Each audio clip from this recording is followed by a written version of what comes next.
జగన్ గారిని నేను సరిగా అర్థం చేసుకోలేదేమో అండి, నాకు అర్థం కాలేదేమో. లేకపోతే ఎందుకంటే జగన్ గారు వదిలేదా లేడండి, ఓ పట్టాన ఏది వదలడేమో. నిజం. ఎందుకు మాట్లాడతాను, మాట్లాడితే మీకు అర్థమవుతుంది. ఫస్ట్ అయితే లైక్ చేయండి, ఎందుకంటే తెలుగు రాష్ట్ర ప్రజలందరికీ తెలియాలి.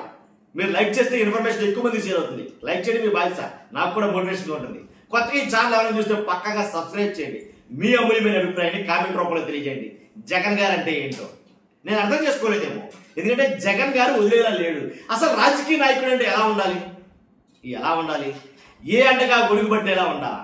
ఎక్కడో మాట మనిషి ముందో మాట, మనిషి వెనకో మాట, ఇంతే కదా రాజకీయ నాయకులు అందరూ ఉండేదే అలా కదా. కానీ జగన్ గారు ఎందుకో ఆ మనస్తత్వానికి ఎమడలేదేమీ, కాబట్టి వదిలేలా లేడు అంటున్నాం.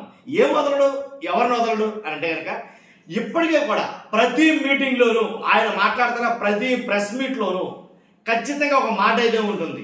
ఎవడెవడైతే మా కార్యకర్తలు ఇబ్బంది పెడుతున్నాడో, ఎవడెవడైతే మా అభిమానులు ఇబ్బంది పెడుతున్నాడో, ఎవడెవడైతే మా పార్టీ కార్యకర్తల మీద తప్పుడు కేసులు బనాయించి ఇబ్బందులు పెడుతున్నారో వాళ్ళందరినీ గుర్తుపెట్టుకుంటా జగన్మోహన్ రెడ్డి గారు ఖచ్చితంగా ప్రతి ప్రెస్ మీట్లో మాట్లాడుతున్నాడు. నేను అనుకున్నా ఏదో ఫస్ట్ ఒకసారి మాట్లాడితే ఏదో కాకతాళీయంగా మాట్లాడాడేమో జగన్మోహన్ రెడ్డి గారు అని అనుకున్నాను. కాకతాళీయంగా మాట్లాడలా, కావాలనే మాట్లాడుతున్నాడు ఆయన. వదిలేయాలి కదా. జగన్మోహన్ రెడ్డి గారి నైజం అది కాదు కదా. వదలను అని అంటున్నాడే కరాగా. వదలను అని అంటే కనుక 2.0 ఎలా ఉంటుందో చూపిస్తానని అన్నాడు కదా. మరి ఇప్పుడు ఎవరైతే పేటరేగిపోతున్నారో, ఎవరైతే ఎక్కువగా హల్చల్ చేస్తున్నారో వాళ్ళందరి పరిస్థితి ఏంటి? ఎవరైతే అక్రమంగా అన్యాయంగా కేసులు బనాయిస్తున్నారో వాళ్ళ పరిస్థితి ఏంటి? వైసీపీ వాళ్ళని ఎవరైతే ఇబ్బంది పెడుతున్నారో వాళ్ళ పరిస్థితి ఏంటి? విమానాలు ఏమన్నా కొనుక్కోవాలా? ఇతర దేశాలకు వెళ్ళిపోవాలా? వాళ్ళు వేరే రాష్ట్రాలకి పారిపోవాలా? ఏమైపోవాలి వాళ్ళు అంటారు. కాబట్టి ఆల్రెడీ భయం అనేది స్టార్ట్ అయ్యింది అని చాలా మంది రాజకీయ నాయకులు, విశ్లేషకులు మాట్లాడుతున్నారు. ఒక విశ్లేషకుడిగా నేను చెప్తున్నా, అందుకే అంటున్నా, ఒక రాజకీయ విశ్లేషకుడిగా జగన్మోహన్ రెడ్డిని నేను అర్థం చేసుకోలేదేమో అనిపించింది.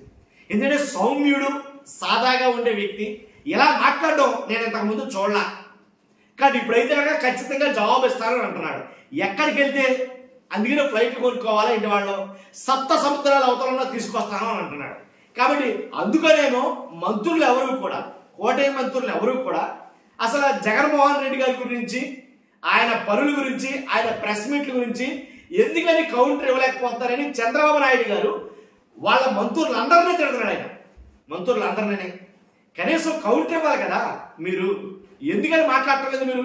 కానీ మాట్లాడటం లేదని చెప్పేసి మరలా మీకు అవకాశాలు లేవన్నారు. ఒక్క కారణంతో జగన్మోహన్ రెడ్డి గారిని టార్గెట్ చేయటం లేదు మంత్రులందరూ కూడాను అని ఆ ఒక్క కారణంతో ఏ మంత్రి అయితే కనీసం మాట్లాడలేదు ఆ మంత్రుల్ని చంద్రబాబు నాయుడు గారు టార్గెట్ చేశారు. కాబట్టి ఎందుకని మీరు మాట్లాడటం లేదు, కౌంటర్ ఇవ్వాలి కదా అని. కాబట్టి జగన్మోహన్ రెడ్డి గారు మాట్లాడుతున్న మాట పదే మాట్లాడుతున్న మాట ఎవరిని వదలను అని అయితే ఆయన మాట్లాడుతున్నాడు.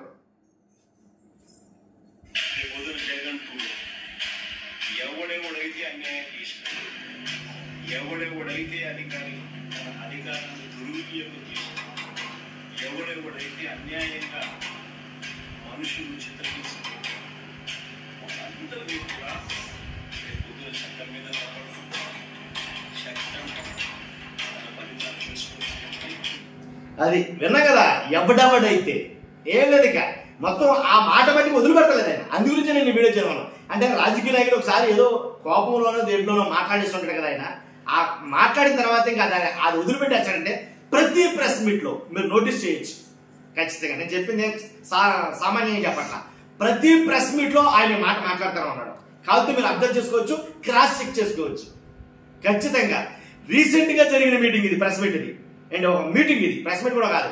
ఎవరో ఏదైతే ఉభయ గోదావరి జిల్లాలో మొత్తం ఈ జిల్లాలన్నీ కలిపి లాయర్లతోటి ఏర్పాటు చేసిన మీటింగ్ ఇది, లీగల్ సెల్ మీటింగ్ అనుకుంటా.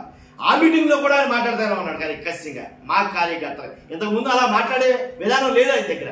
చూద్దాం ఏం జరుగుతుందో. ఖచ్చితంగా లైక్ చేయండి, మీ అభిప్రాయం కామెంట్ రూపంలో తెలియజేయండి, అందరూ చదువుతారు. కొత్తగా మన ఛానల్ చూస్తే పక్కగా సబ్స్క్రైబ్ చేయండి. Thank you very much.